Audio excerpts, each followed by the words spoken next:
At the base of your spine for your sourcing and urgings, you receive the Wheel of Fortune.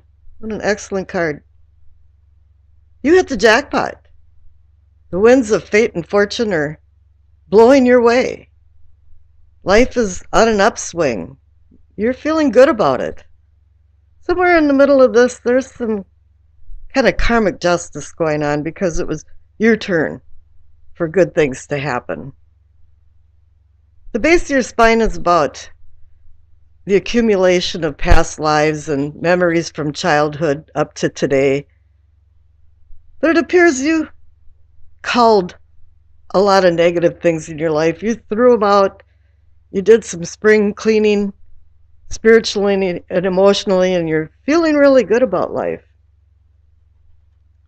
And the clarification card is the Eight of Swords. When I first saw this card, I thought of a labyrinth and King Minos and Crete and the Minotaur, but I'm feeling like you walked a labyrinth, but it was more from an event to an event. And many times, while these events were happening, they were ones that were out of your control. And it made you feel really restrained because you were more of a spectator in your life than a participant. But somewhere in the middle of this, with the Wheel of Fortune, you took back control of your life. And you're feeling really positive about it because there is positive change. Changes have come and are still coming. Here in your pelvic or sacrum for your awakening or arousing, you receive the High Priestess. This is the natural home for the High Priestess spiritual awakening category. It's a very comfortable place for her to be and for you to be with her.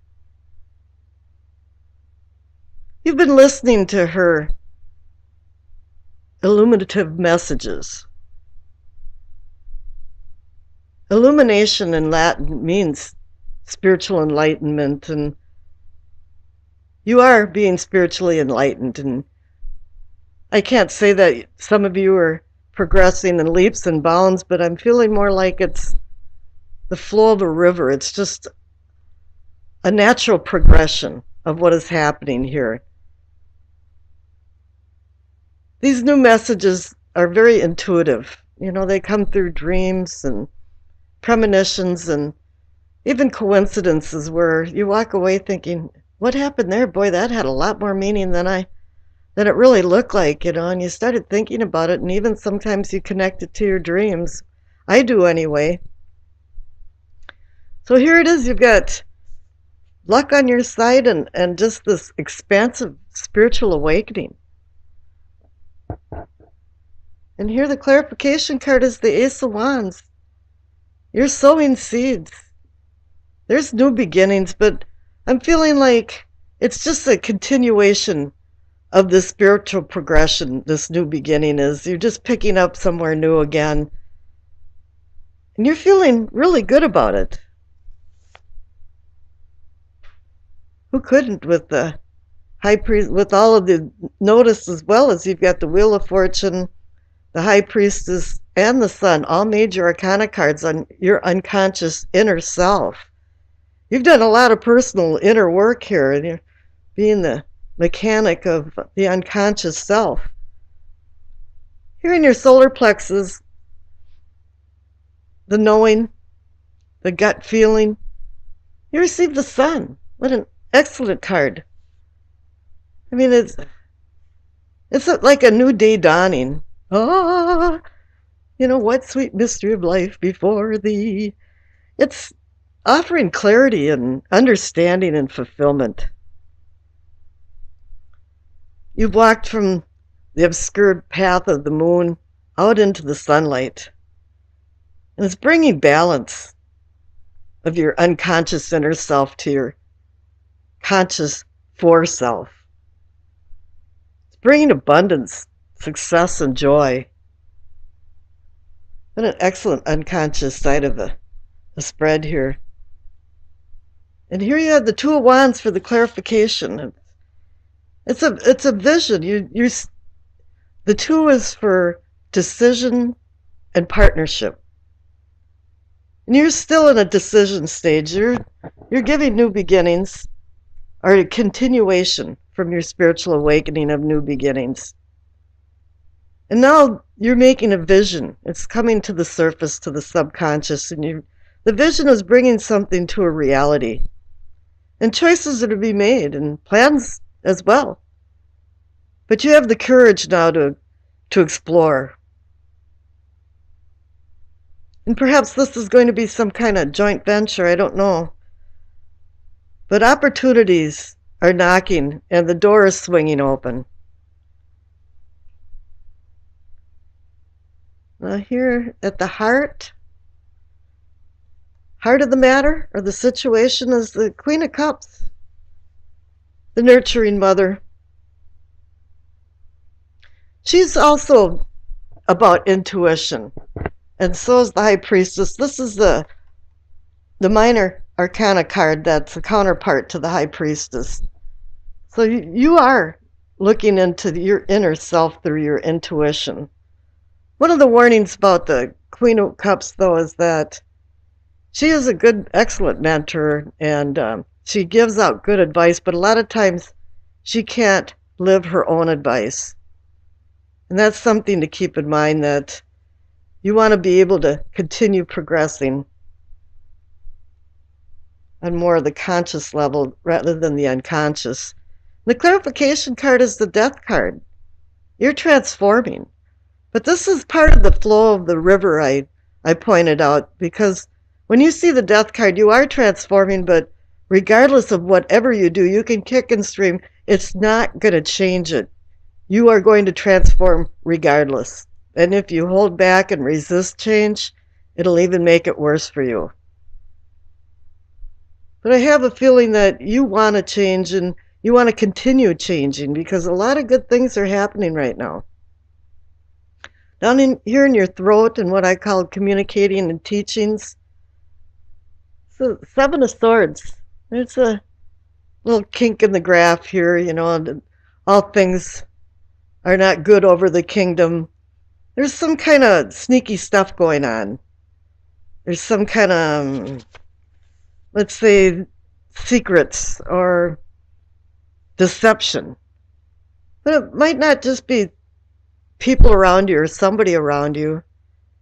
It could be you yourself that's fooling yourself, or you had been up to a certain point, that everything was okay. But I think now there is some new beginnings. Let's see what the clarification. Oh my goodness, you received the Ace of Cups. Wow. Emotionally, you are progressing. This is a new beginning, emotional new beginning. It's a divine cup of blessings. It's giving you the green light that you're now sowing some seeds for love, or maybe even just emotional well-being. Here in your third eye, in seeing and envisioning, is the Star, another major arcana card. It's a beacon of light to bring you into hope and healing. It's like a ship bringing you into a safe harbor and a secure mooring. I also think of it too as guides. The beacon is really maybe a guide of some sort, or a deceased person, or an angel helping you along. And maybe you are envisioning that. And the clarification card is the Eight of Wands. Sudden change. So some things have happened suddenly. And there's going to be some other sudden changes coming up, from what I feel too. But they're not going to be negative ones. Here at the crown is your understanding and knowing. You have the Four of Pentacles. I always look at this as kind of a hanger-on card. You're just hanging on to something rather than a miser card. But here, I have a feeling it's really good that you're hanging on to the good things and letting the bad things go. And the clarification card is the King of Cups. You graduated from the Queen to the King. You're now able to balance your emotions and intellect. You're the mature king, a person now that's under control of both mind and body. Let's see here. Your past card, the Page of Cups. How interesting. You progressed from the Page of Cups to the Queen of Cups to the King of Cups. So in the past, it appears you were kind of wearing rose-colored glasses and you were more into fantasy land than into reality. You had a really immature outlook on some of your emotions and some of the love intrigues that you've dealt with. But he's also about, a sixth sense and sensing things, but it was more of a fantasy land type thing. He's also about messages too, and perhaps this has to do with the messages that you intuitively been receiving from the High Priestess and the Queen of Cups. It's kind of interesting about that. Here in the future, you received the Judgment card. That's interesting. There's a lot of aspects to the Judgment card. You can be accountable for your past actions. It's more like you reap what you sow kind of thing. I always think of the death rituals that the Egyptians did for your afterlife. Your past behavior was put on a scale against a feather. And you can see how tenuous that is. Even just a breath of air could change where the destiny of your afterlife would be from the good or bad that you did in life. But here also it's about rebirth and reincarnation of some sort. But you can't evolve into that unless you start forgiving yourself and forgiving others for what happened. I don't know if a lot of people understand the word grace, but it's unconditional forgiveness, which comes with unconditional love. Maybe somebody here with the Seven of Swords had hurt you, but you found unconditional love to overcome that. Maybe it was just yourself that you were fooling. But here the Judgment card's making things, it's a finality. The Elfin, the end, where now you have all of this energy of new beginnings coming in, which is so excellent. And the bottom of the deck card for the overall energy of the reading or the potential outcome, the Knight of Swords. My goodness, I can't seem to get that. There we go. Pages bring ideas. The knights set them into motion. With it being swords, it could be air and communication and words. Whatever it is, you're taking control, and the Knight of Swords moves very fast. He gallops through and leaves a lot of people in the dust. So things have been going quickly, and I see that here with the Eight of Wands as well. But there's been a lot of positive changes in your life. Here's the Doreen Virtue Angel card. You received Archangel Gabriel. You have an important life purpose involving communication and the arts.